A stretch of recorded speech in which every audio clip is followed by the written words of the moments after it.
voici les titres sommaires du journal Anti-Guyane de ce mardi 8 décembre 2009. En Martinique, une semaine contre les violences est organisée par le Conseil de la culture et de l'éducation pour sensibiliser la population. En Guyane, Joëlle Prévost-Madère démissionne de la quasi-totalité de ses mandats. La présidente de la CGPME se lance dans la bataille électorale, d'abord pour l'article 74, ensuite pour les élections régionales.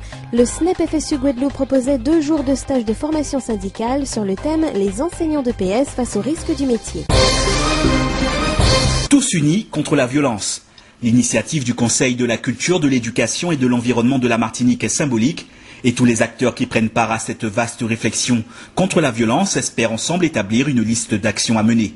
En effet, le CCEE met en place une opération qui s'étale sur une semaine et c'est à travers un colloque qui se tient sur 2 jours que les spécialistes de plusieurs départements et collectivités d'outre-mer vont faire part de leurs expériences et des éventuelles solutions dans tous les domaines de la violence. La violence, qu'elle soit verbale, physique, sur les routes lorsqu'un automobiliste enfreint les règles ou envers les femmes demeure un phénomène difficile à gérer, c'est dans cette perspective que les discussions seront menées autour du thème « Mieux vivre ensemble », alors que 2 journées plus spécifiques autour de la violence dans le sport seront organisées mercredi et samedi.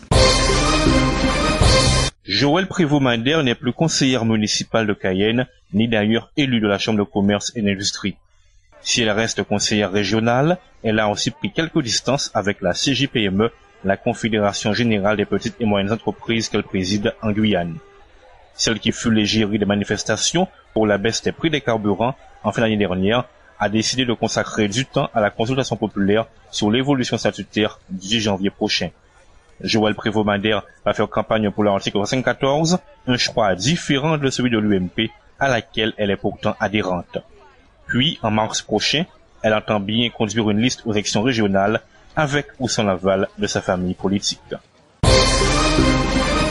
Hier et aujourd'hui, le SNEP FSU Guadeloupe proposait aux professeurs d'éducation physique et sportive un stage de formation syndicale au Gosier sur le thème « Les enseignants de PS face au risque du métier ». Ce module a pour but d'approfondir les questions survolées en formation initiale, car du point de vue de Guy-Luc Belrose, secrétaire académique du SNEP, dans ce métier de pluritechnicien, la formation continue est essentielle. Les nouveaux diplômés particulièrement ont apprécié ce moment d'échange entre confrères, parmi eux Grégory et Marie-Alix. J'ai eu un élève qui a fait un malaise au premier cours, donc difficile de savoir comment gérer. Renforcer cette formation par la suite, c'est également important pour savoir comment réagir bien et donc de façon légale. On voit aussi tout ce qui est les normes en termes d'installation, c'est-à-dire que bien souvent il y a des installations qui ne sont pas aux normes. Un professeur de PS peut être tenu responsable administrativement mais aussi civilement ou pénalement si un incident survenait pendant son cours.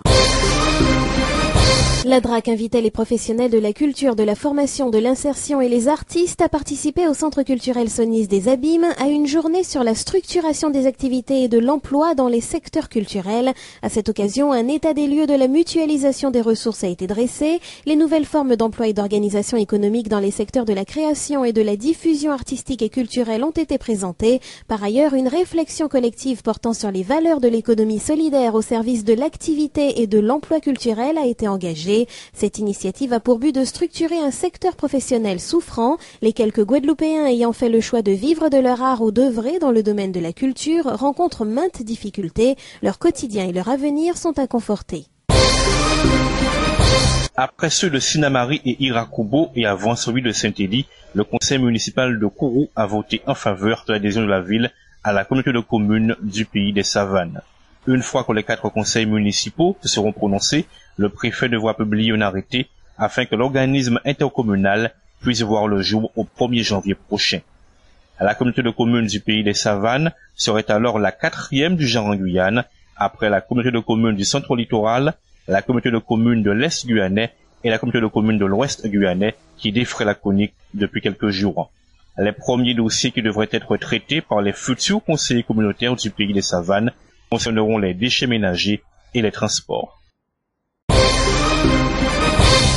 Alain Péricault a cessé sa grève de la faim ce samedi, une décision prise à l'issue de la réunion de conciliation qui s'est tenue entre la direction d'Odyssey, la direction du travail et le syndicat FO Odyssey-Cassem. Il y a une semaine, le technicien de la régie communautaire de l'eau et de l'assainissement entamait une grève de la faim pour dénoncer le harcèlement dont il aurait été victime, ainsi qu'une mise au placard de la part de la direction qui elle récusait l'accusation en soutenant qu'Alain Péricault refusait une fonction commerciale qui lui avait été proposée. Le gréviste de la faim, quant à lui, demandait une fonction plus en accord avec sa formation de technicien. À l'issue des négociations, un accord satisfaisant a donc été trouvé par les parties.